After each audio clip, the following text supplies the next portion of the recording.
Allô? Je suis coincée dans le studio. Allô?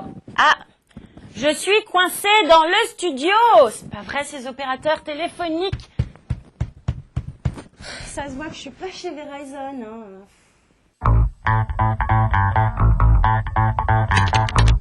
Bonjour et bienvenue dans Hightech Hebdo. Cette semaine, la rubrique à braque vous parle d'énergie éolienne danoise qui veut prendre d'assaut le monde entier, de l'opérateur américain téléphonique Verizon qui se plie en quatre pour que ses clients aient du réseau partout, même au beau milieu d'un ouragan, et de Microsoft qui est prêt à tout pour vous arracher de Google, même à vous payer.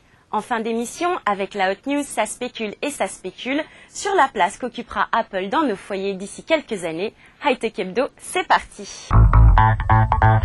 On sait maintenant depuis longtemps que ceci n'est pas un ventilateur géant, non, mais une éolienne qui produit grâce à la force du vent une énergie propre et durable. Le leader mondial de ce secteur, l'entreprise danoise Vestas, décide de passer à la vitesse supérieure en finançant des projets de recherche dans les universités du monde entier. Et si le vent est dans ce cas un allié, il peut être accompagné d'un ouragan, l'ennemi de population coincé au milieu des intempéries sans moyen de communication. Cette année, Verizon fait tout pour que ses clients ne soient pas confrontés à cette situation. Enfin, si vous voulez mettre du beurre dans vos épinards, Microsoft a le filon.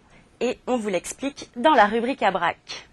Et c'est le vent en poupe que nous démarrons cette rubrique avec l'entreprise danoise d'énergie éolienne Vestas, qui a décidé de sponsoriser des programmes universitaires dans le monde entier afin de favoriser le développement de cette source d'énergie moderne. Avec aujourd'hui 15 000 employés à travers le monde, Vestas Technologies est le leader sur le marché de l'industrie éolienne et espère gagner en influence avec ses sponsors de projets universitaires en Angleterre ou en Hollande, mais encore en Chine ou à Singapour. Et en parlant de vent, restons dans la famille intempéries. Tandis que pour certains, été rime avec soleil, plage et farniente, pour d'autres, cette saison rime surtout avec ouragan, inondation et isolation. Désormais, Verizon est prêt à affronter le pire.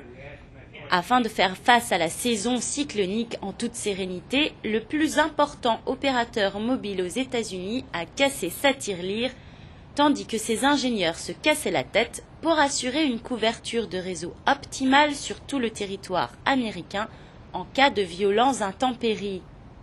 Cette opération, qui est d'une ampleur colossale, nécessite un investissement de Verizon de plus d'1 milliard de dollars tous les trimestres, afin d'être sûr qu'aucun de ses clients ne soit lésé.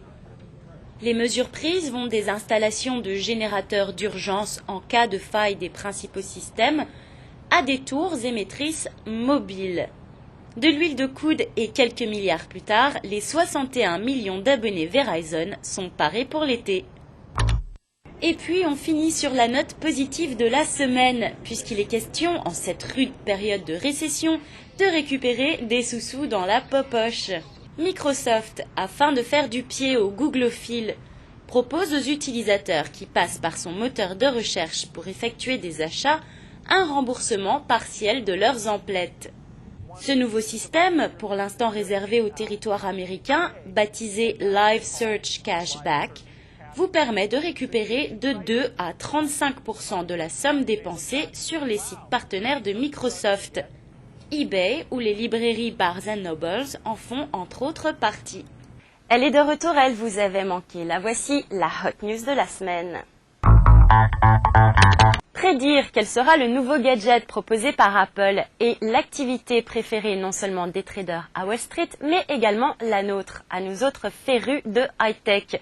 Cette semaine, la firme de recherche Forrester a lancé les paris à long terme et prévoit que d'ici 5 ans, Apple sera implanté au cœur même de nos maisons. Elle mise non plus seulement sur les ordinateurs ou baladeurs MP3, mais sur tout le système audiovisuel digital, du salon en passant par les chambres jusqu'à la salle de bain. Out donc les cadres photos digitaux ringards. Selon Forrester Research, l'équipe de Steve Jobs nous proposera des cadres digitaux vidéo équipé d'un système stéréo et le tout bien entendu contrôlable à distance où que l'on soit dans nos maisons. Après avoir été le #1 de la culture nomade, Apple avec l'âge tendrait à se sédentariser. Les paris sont ouverts, rien n'est encore joué. Hightech Hebdo, c'est tout pour aujourd'hui. Je vous souhaite bon vent pour la semaine à venir et vous dis au week-end prochain pour d'autres news tech avec NYFP.